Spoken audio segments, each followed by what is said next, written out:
Sir Ajay Ghosh గారు, అనా నా పేరు వెంకట్ సార్, 10 TV. మీరు గతంలో చేసిన ఛానల్లో చేస్తున్నారు. ఇప్పుడు మీది సరిగా వినపడట్లా. వినపడ ఇది వినపడుతుంది. మీరు ఇంకా క్యాసెట్లోనే ఉన్నారు. చెప్పండి. సరే, ఈ ఏజ్లో మీకు ఇది అవసరమా అంటే ఏం చెప్తారు? అవసరం అనేది ఏజ్కి సంబంధించింది కాదు, అది మనసులో ఉండాలి కానీ ఏజ్తో సంబంధం లేదుగా. ఏదైనా మనసులో కనుకుంటే ఏజ్తో సంబంధం ఉండదు, అది ఎప్పుడైనా సాధ్యమైంది. Good good. అది లాస్ట్ క్లైమాక్స్లో ప్రూవ్ చేశారు. అవును, ఎస్, అందుకోసం అడిగాను. Thank you. సో ఇలాంటి క్యారెక్టర్స్ వస్తుంటే ఇంకా చేస్తుంటారా? ఎందుకంటే అజయ్ ఘోష్ అంటారుకే పుష్ప ఒక విలన్, ఇలాంటి ఒక విలన్ లాగా చూస్తుంటాం. సో అలాంటి అజయ్ ఘోష్ని ఇలా ఒక ఏడిపించేశారు. ఇలాంటి క్యారెక్టర్స్ వస్తే నేను నటుడు, మంచి నటుడు అనిపించుకోవాలని, మంచి కూడా కాదు, ఒక నటుడు అని అనిపించుకోవాలని కోరిక. విలన్ కాదు, హీరో కాదు, కమెడియన్ కాదు, ఏదైనా కాదు, ఒక విలక్షణ నటుడు అని అనిపించుకోవాలి, చేయగలనని ఇదైతే ఉంది నాలో. సార్ ఇంకొక వచ్చింది సార్, అంటే నెక్స్ట్ గేమ్ చేంజర్ రాబోతుంది, అందులో మీ రోల్ చాలా పవర్ఫుల్ అనేసి అన్నారు కదా. ఎవరన్నారు? ఎవరు బలివాళ్ళగా ఉండవు నువ్వు అసలు. చేసింది 3 రోజులు ఆడ, నాదేం పవర్ఫుల్. అది ఉంటుందో ఊడితో కూడా తెలియట్లే మనకి. ఆడ వెనక ఆడ ఉంటాం, అదే అంతేనా? అదేం లేదు. Okay okay. మీరు ఈ సినిమా రిలీజ్కి ముందు కూడా ఈ సినిమా చాలా స్పెషల్, దయచేసి మీరు చూడాలి అందరూ అని చెప్పి మీరు ప్రత్యేకంగా ప్రమోట్ చేయడం జరిగింది. అంటే మీరు సాటిస్ఫాక్టరీగా ఉన్నారా థియేటర్ రన్ విషయంలో కానీ ఈ సినిమా ఓవరాల్గా? నాకైతే నమ్మకం ఉంది, కాకపోతే జనం దగ్గరికి తీసుకెళ్లడంలో ఆ పబ్లిసిటీ కానీ అవి కానీ అందుకోలేకపోయాం. ఎందుకంటే ఇప్పుడున్న దీంట్లో ఆ ఖర్చు కానీ ఆ ఇది కానీ, ఇప్పటికే సినిమాకి చాలా పెట్టారు, థియేటర్లకు వెళ్ళాలి. ఆయన శివగారు అయితే, ప్రొడ్యూసర్ గారు అయితే ఎట్లయినా సరే జనం దగ్గర తీసుకెళ్ళాలి ఇది అనే దీంతోనే ఉన్నారు. ప్రతి ఒక్కరి జీవితాల్లో ఉంటాయి ఇవన్నీ కూడా అనేది అనుకున్నాం. ఆ ఉద్దేశంతోనే నేను అన్నిటికీ తెగించి నా నంబర్ కూడా ఇచ్చా, ఫోన్ నంబర్. సినిమా బాగాలేకపోతే ఫోన్ చేసి తిట్టండి అన్న. వీళ్ళందరూ కలిసి దాని ముందు మాట్లాడింది వెనక మాట్లాడింది తీసేసి తిట్టండి నా నంబరు, తిట్టండి నంబరు. ఏమని అర్థం ఉందో ఇది? ఏంది 5 గంటల దగ్గర నుంచి రేచి 2 గంటలు నాకు సావ దొబ్బుతుంటే ఏం చెప్పాలి? ఆ దెబ్బతో నంబర్ మూసేయాల్సి వచ్చింది. సరే సినిమా చూశాడంటే ఈ ఫోన్ చేసిన వాళ్ళందరూ కనుక సినిమా చూస్తే ఈ స్పాట్కి డబ్బులు వచ్చాయి, ఇంకో సినిమా స్టార్ట్ చేసేవాళ్ళు. ఆడే ఆడే ఆడే ఆడే ఆడే హలో ఏడే మీరేనా ఏడే ఎవరు? అరే అబ్బాయి సినిమా చూసామంటే ఏ సినిమా అండి? ఇంకోడు నేను కూడా సినిమాలో రావాలని ఉందండి, ఏమన్నా చేస్తారా నాకు? ఒరే బాబు, నేను నంబర్ ఇచ్చింది ఇందుకు కాదురా నాయన, సినిమా చూసి రా స్వామి, నీకు దండం పెడతానంటే. ఏ సినిమా అండి? Music shop. మ్యూజిక్ షాప్ మూర్తి చూస్తానండి. అది అంటే మ్యూజిక్ షాప్ మూర్తి సినిమా సంబంధించి ప్రమోషన్లో నేను మాట్లాడిన మాటలు ఏంది? సినిమా చూసి బాగా లేకపోతే ఫోన్ చేసి తిట్టండి అన్న. వాళ్ళేం పెట్టారు? తిట్టండి నంబరు, నన్ను తిట్టండి నంబరు, నన్ను తిట్టండి నంబరు. ఏమన్నా అర్థం ఉందా? అంత ఏది మూసేసుకున్నా ఏం చేస్తా, భరించలేక ఎంత. అరే చెప్పే లోపల ఇంకోటి వచ్చేస్తండే, వద్దులే నీకు దండం పెడతాయ్యా. అంటే ఇందాక అన్నారండి గేమ్ చేంజర్ గురించి అడిగినప్పుడు ఉంటుందో ఊడుద్దో తెలీదు అని.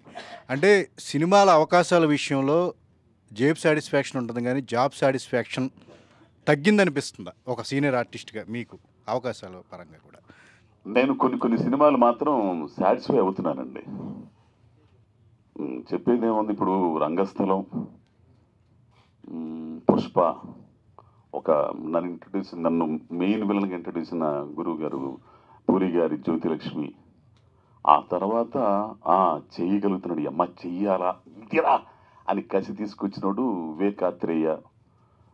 రేపు రాబోయే సరిపోదా శనివారంలో ఒక మంచి క్యారెక్టరు. నన్ను యూటిలైజ్ చేసుకో అంటే నన్ను అజయ్ ఘోష్లో ఇట్లా చూపించవచ్చు, ఇతను చేత చేయించవచ్చు అనుకునే వాళ్ళు కొద్ది మందిని మాత్రం కనపడుతున్నారండి. నేను వాళ్ళని తప్పాటడం కాదు, కానీ మరి ఆలోచన మరి ఏందో నాకైతే తెలియదు.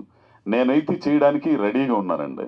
ఏంది నాకు అవకాశాలు రావాలని కోరుకుంటున్నా, నన్ను నేను ఇంకా నిరూపించుకోవడానికి, పొద్దున పెట్టుకోవడానికి.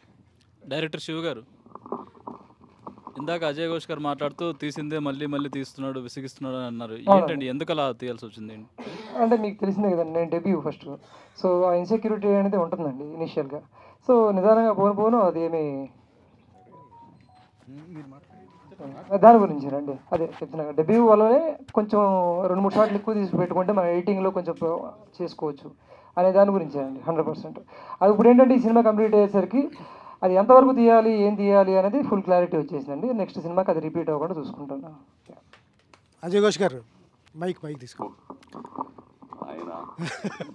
సార్, ఈ సినిమా మూర్తి మీ కెరీర్ ఎట్లా స్టార్ట్ అయిందో, ఇక్కడి నుంచి మీరు హైదరాబాద్ రావటం ఎలా స్టార్ట్ అయిందో, లైఫ్లో మీ నాటకాలు వేస్తూ గుంటూరు నుంచి అక్కడ అదేది ఒంగోలు నుంచి స్టార్ట్ అయింది మీ కెరీర్. అక్కడి నుంచి హైదరాబాద్ వచ్చిన తర్వాత టెలిఫోన్ బూత్లో పడుకోవటం, పంపు నీళ్ళ దగ్గర స్నానాలు చేయటం, ఇట్లా ఇక్కడ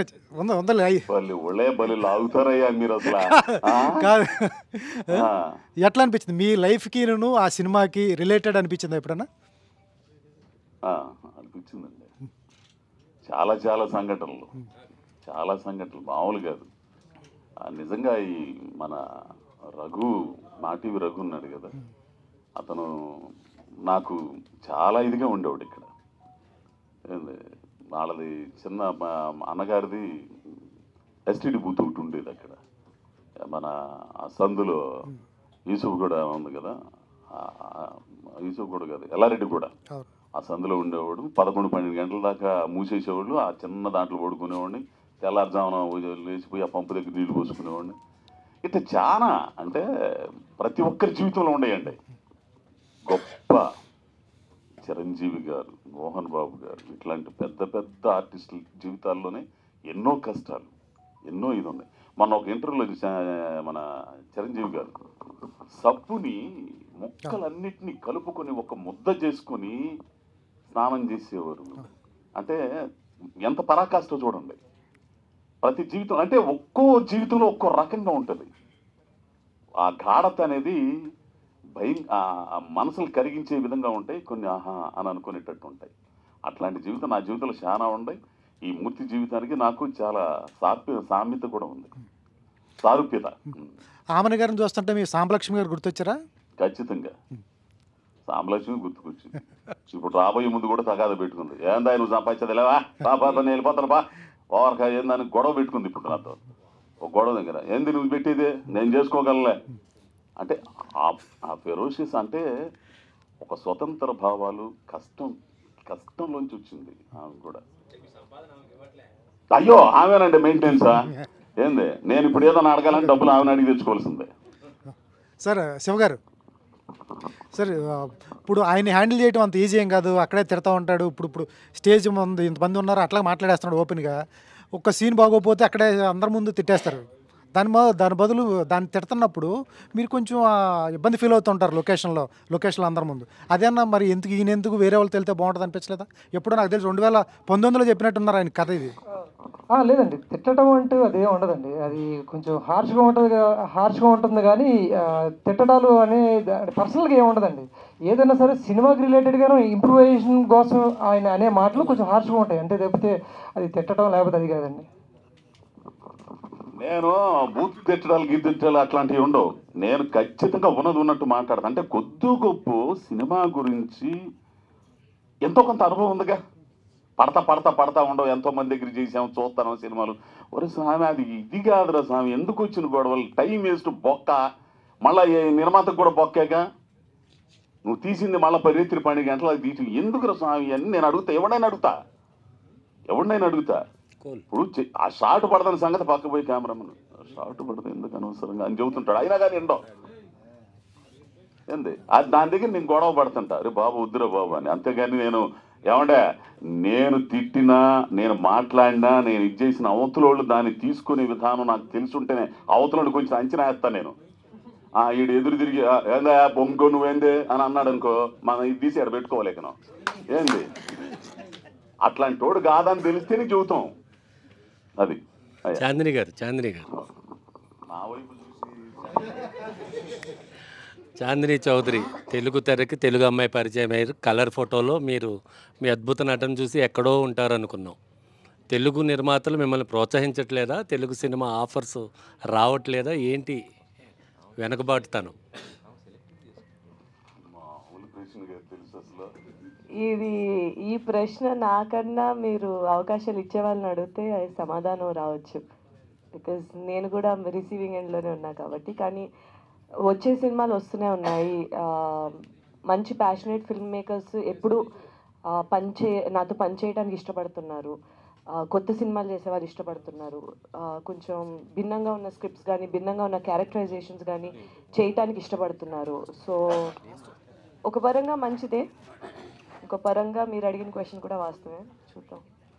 అజయ్ ఘోష్ గారు ఒకసారి, ఇప్పుడు ఈ సినిమా వల్ల ఎన్ని సినిమాలు పోగొట్టున్నారు? నాకు తెలియదు, విడుదలై 2లో ఉన్నారా? విడుదలైతే 2లో లేనండి. ఎందుకు? మాకు అక్కడ స్టిల్ రాబర్ట్ అని ఒక ఆయన ఉన్నాడు, వెట్రిమారన్ గారికి బాగా క్లోజ్. నేను విడుదలై చూసిన తర్వాత అంటే అంత ముందు కూడా వడచెన్నై మసూరన్ ఆ టైంలో కూడా నాకు వడచెన్నైకి అయితే బాగా పిలుపు వచ్చింది. కానీ నేను కొన్ని సినిమాలు ఇరుక్కుపోయి ఇది చేయలేదు. దీంట్లో నేను రాబర్ట్తో నేను మాట్లాడా, కనీసం నన్ను మర్చిపోయారు కదా అని. ఇల్లే నన్ను పేసిన డైరెక్టర్ గారు పేసిన తర్వాత నేను ఊళ్ళో ఉన్నప్పుడు షూటింగ్కి వస్తున్నాను, ఫోన్ చేసి 4 వరువా అని రేపటికి వచ్చేస్తావు అక్కడికి, హైదరాబాద్ చెన్నై మంచి క్యారెక్టర్ అడగండి అని అన్నాడు. అనగానే నేను ఇక్కడ మళ్ళీ షూటింగ్కి వచ్చేస్తున్నాడు. సో ఫోన్ చేసినప్పుడల్లా కూడా ఏదో ఒకటి దీంట్లో ఉండడం వల్ల నేను చేయలేకపోతున్నాను. ఆ బాధ అయితే నాకు బాగుందండి.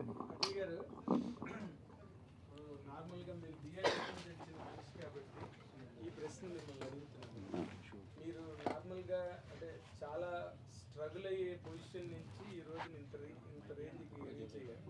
అంటే యశ్ రాజ్ ఫిల్మ్స్ మిమ్మల్ని అడిగిన సినిమాకి డేట్లు లేని స్టేజ్కి వచ్చారు మీరు కెరీర్లో. ఈ ప్రయాణంలో డ్రామా ఉంది మీకు జనరల్గా. ఇప్పుడు మీరు అక్కడి నుంచి ఈ స్టేజ్కి వచ్చేసిన దాంట్లో కనుక మీ మీద ఒక పిక్చర్ కనుక ప్లాన్ చేస్తే అదే డ్రామా ఉండే పరిస్థితులు ఉన్నాయా మీ కెరీర్లో, లేకపోతే అంత సాఫీగా వెళ్ళిపోయిందా? అట్లాంటివి చాలా ఉండేవి స్వామి, చాలా ఉండేవి. మీరు చెప్పిన కథ బాగుంది. ఒకడు పెద్ద నటుడు వాళ్ళకి వచ్చినోడు ఆడు డేట్లు కూడా ఇవ్వలేని పరిస్థితి ఎగిదితే మామూలుగా అది యశ్రాజ్ ఫిల్మ్స్ అంటే అప్పుడు నాకు ఫోన్ చేసి వాళ్ళు ఏమైనా స్క్రిప్ట్ గిఫ్ట్ కూడా పంపించారు. మనకేమైనా హిందీ మీద పట్టు లేదు. ఏంది పట్టు లేకపోతే భాష మీద తెలియకపోతే ఆ భావం పలకడం కష్టం అవుతుంది, చాలా ఇబ్బంది అవుతుంటది. మనం చూస్తుంటాం మన సినిమాలో హిందీ వాళ్ళని తీసుకొచ్చాడు పెట్టి వాడు ఏది మాట్లాడతాడో కట్టర్ మీద రాసి ఈ చాలా జరిగినాయి కదా. ఏంది ఆ నంబర్లు మా ఒక ఆయన ఉన్నాడు, ఎందుకు చెప్పడం ఎందుకు లేకనే ఏంది. సో నాకు భాష మీద పట్టు లేకపోతే నేను చేయనండి. మలయాళంలో అవకాశం వచ్చింది, ఆఫ్టర్ పుష్ప అన్ని భాషలలో పిలిచారండి. యశ్ రాజ్ గారికి సంబంధించి దాన్ని అడిగితే నేను ఆ స్క్రిప్ట్ కూడా ఏదో కొంచెం హిందీ కొంచెం తేడాగా ఉంది, ఇంకా ప్రయత్నం చేసి ఇంకోసారి పంపండి వీడియోలు అంటే నాకు కుదరదులేండి ఇప్పుడు నేను చాలా బిజీగా ఉన్నానని చెప్పాను నేను. అదే నేను అడిగిన క్వశ్చన్కి సమాధానం కాదు ఇది.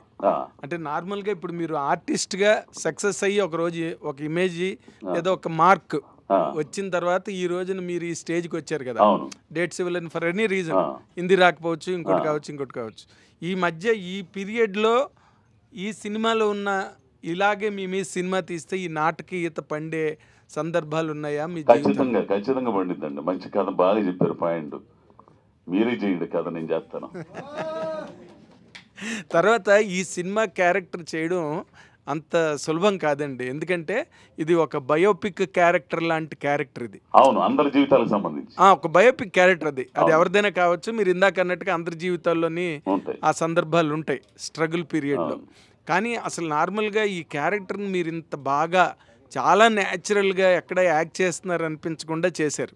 దీనికి మీకు ఏమైనా ఇన్స్పిరేషన్ ఉందండి? అంటే ఆ పెర్ఫార్మెన్స్కి మీరు ఎవరినైనా ఇన్స్పిరేషన్ తీసుకున్నారా, కేవలం ఇట్ ఈస్ యువర్ ఓన్ అండి? ఎవరిని ఇన్స్పిరేషన్ లేదంటే జీవితమే, జీవితంలో అనుభవాల తాలూకు నేను అనుభవించిన ఇవన్నీ కూడా నాకు ఒక్కొక్కసారి అన్ని తెలుసు.